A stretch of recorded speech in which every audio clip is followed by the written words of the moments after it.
It's the kind of risk that hospital staff and caregivers know well, why they both often go to great lengths to prevent falls. Today, a family sued Jefferson County and a private company for not doing enough to prevent a 76-year-old man from falling. The man wasn't just a patient, he was also an inmate.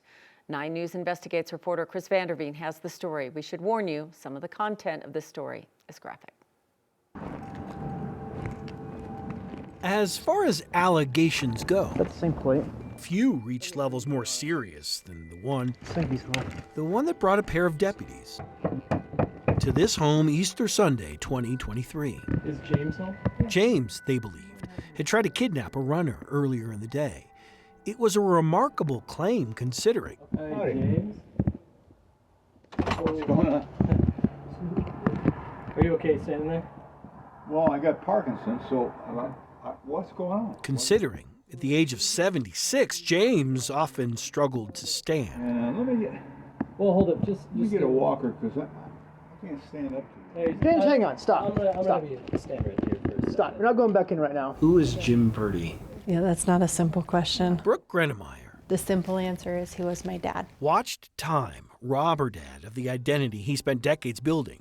Army veteran turned husband, turned father, turned grandfather, a problem solver, a salesman, sharp, witty. He was very logical, very good at seeing a process of things. A portrait of proficiency until the day in 2011 when Parkinson's first entered the picture. He went skiing with our son, and every time he tried to make a turn, he fell. When we went to the doctor, he watched him walk, and he says, I'm going to send you down to the neurologist. His wife, Marilyn Purdy, took over the day-to-day caregiving, care that grew in complexity with the additional diagnosis of dementia. This is Cinnamon or carbidopa levodopa. That's her telling deputies about Jim's complicated medication He regimen. has to have them every 4 hours. Okay.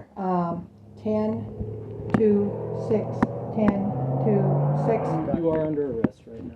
At that stage in his disease, a stiff breeze could have blown him Wait over. a minute, what is this about? My reaction was somebody got their wires crossed. This is weird. Deputies did take him to jail, booked him, and then released him, only to return months later. Is James home? Prosecutors elected to charge him. There's no warrant out for his arrest.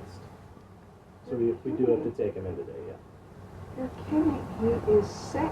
Second-degree kidnapping. It's a felony level warrant for a felony level charge. Court documents filed by the Purdy family don't deny something happened with the runner on that Easter Sunday. He apparently frightened her. But they add it was a manifestation of Purdy's disease and medication-induced symptoms of confusion and delusion. You don't have a choice, James. You are going to jail with us. So let's make it happen quicker so we can get it over with. 21 minutes, 30 seconds. That's how long it took deputies to get him out of the house and into their car with little more than the soiled clothes on his body. What happened in the days that followed now formed the basis of a federal lawsuit. It was a perfect storm for a tragedy, and that's what happened. Denver attorney Daryl Kilmer says it was all quite predictable. A fifth grader could look at this cell and say, a man who falls a lot is going to get hurt here. And that's exactly what happened. Purdy's wife and daughter have yet to watch these videos. Both told me, is that okay if we use some of it? Yeah. they'd like you to see what happened. I'm coming to terms with the fact that there's space for righteous anger when there's something wrong, and that it's okay to be angry.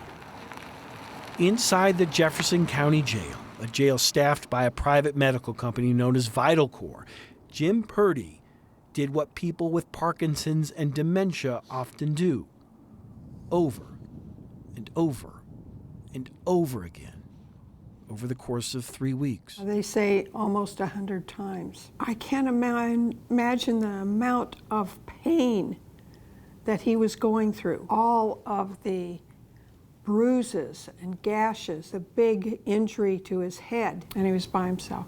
And they left him there all day long. Didn't clean him up or anything. There were open wounds. There was blood on the walls, blood on the sheets and on the floor. In a cell with hard surfaces everywhere, the lawsuit maintains Purdy slipped physically and mentally.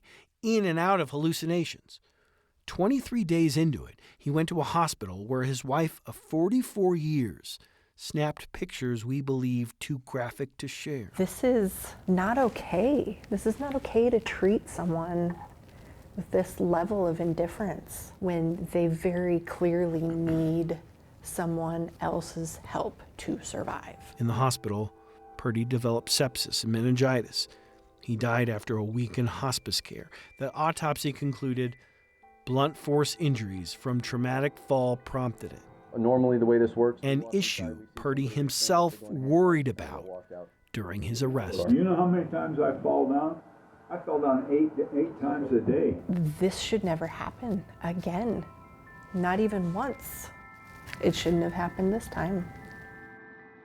We reached out to the Jefferson County Sheriff's Office looking for comment on our story. They elected not to comment. We also reached out to the private medical company that's in charge of medical care inside the jail, VitalCore. They did not get back to us. Chris Vanderveen, 9 News.